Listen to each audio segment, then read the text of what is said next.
As I was thinking about what I wanted to talk about last week when I was looking forward to this event, I had a lot of issues that I wanted to talk about, in terms of safety for our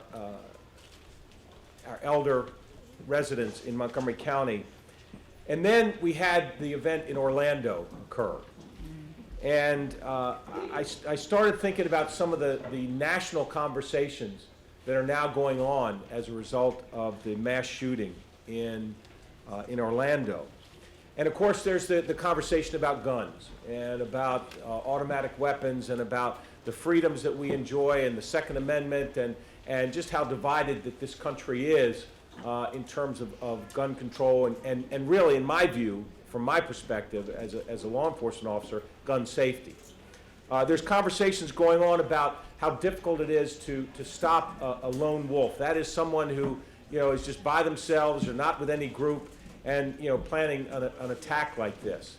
And connected to that conversation is the fact that the FBI had seen this suspect and had a couple complaints on him, had made a couple investigations, even interviewed him at one point. And why is it that he continued to be able to carry out this attack, buy a gun and carry out this attack? And that again goes directly to the freedoms that we enjoy in this country, and the fact that if he did not commit a crime, then he enjoyed the same freedoms that the rest of us enjoy. And I see this really as an attack on the freedoms in this country. And then it got me to the point where I really saw a direct connection between what happened in Orlando and what we deal with every day in Montgomery County with regard to our elder citizens. And that is that people who are targeted because of what they are, who they are, what they believe in. In this case, in Orlando, this individual could have gone anywhere. There were plenty of nightclubs that were packed with people, but he chose a nightclub that catered to our gay community, and he targeted that club because of his hate for individuals who chose that freedom for their sexual orientation. And despite what you might think about individuals' opinions about things, the fact is that anybody who's targeted because of their religion, their race, their sexual orientation, their age, there are vulnerable segments of our community that seem to be victimized more often than others. And that's what brings us here today. The fact that our elder citizens in this country are targeted by predators, by con artists, by family members in some cases, because we're in some cases unable to fight back, or they think that they can intimidate their victims, or that their victims won't report the crime to the police. And if you get anything out of the classes today, the demonstrations today, the information today, please understand that none of us have to be victims.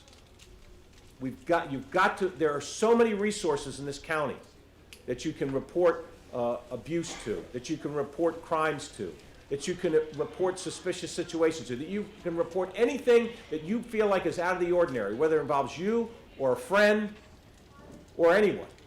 There are so many places that you can report those things to make sure somebody checks them out, to make sure people stay safe. That's the real purpose. That's the bottom line of what we're trying to do here today. And so I am honored to be with my colleagues here on the stage. Many of us come at this issue from different perspectives, different points of view, different capabilities. And when you've got folks from Health and Human Services and from the state and from non-government organizations, all of those folks that are represented here today, there is help out there for everybody that needs it.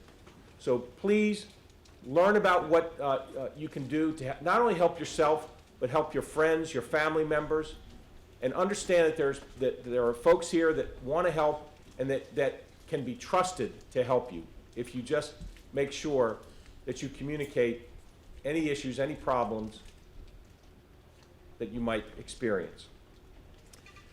Today I'm honored to represent the county executive. I'm going to ask my friends from the county council, Council Member Mark Elrich and Council Member Sidney Katz, both from the Public Safety Committee, to join me in issuing a proclamation. And Mario and Debbie, if you could come up, we'd like to give this proclamation to you.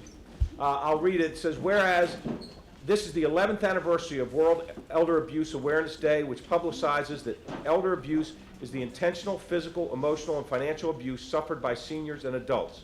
Whereas statistics show as many as 1 in 10 older Americans are victims of elder abuse, but for every case that gets reported, there are 23 that go unreported.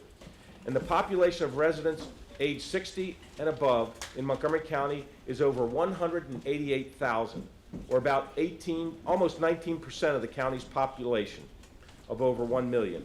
And our elder population is increasing faster than the total population. And that continuing advancements in technology and the vast and varied services it provides can also be a source of victimization for elders if they do not know how to use technology safely. And whereas the Montgomery County has dedicated Elder and Vulnerable Adult Abuse Task Force, which for its 6th year has coordinated a special event in recognition of World Elder Abuse Awareness Day. There's more to come. Now, therefore, be it resolved that the County Executive and the County Council of Montgomery County, Maryland, hereby join the International Declaration of June 15, 2015, as World Elder Abuse Awareness Day, to be recognized in Montgomery County by a public educational event with an emphasis on the importance of the safe use of technology on Tuesday, June 14, 2016, at the Holiday Park Senior Center. We urge all of our community members to join us in the Montgomery County Department of Health and Human Services, the Montgomery County State's Attorney's Office, the Montgomery County Police Department, and the Fire and Rescue Services in recognizing the contribution elders make to our county and renewing focus on prevention and response to acts of abuse against older adults. And if I may just take the liberty of making one other comment. There are, as the proclamation says, there are 188,000 seniors in the county, and there aren't 188,000 seniors in this room. And if you see something today and you learn something today, please go back and share it with your friends and the people that you know, because we have to get the word out beyond who's in this room. There are people here to help you that you will know about by the end of the day, but not everybody in your community knows about. So I would really urge you to share what you learn and share what you know with the people that you know in your community, so that everybody, or to the extent that we can reach more people, that you help us reach more people. Thank you.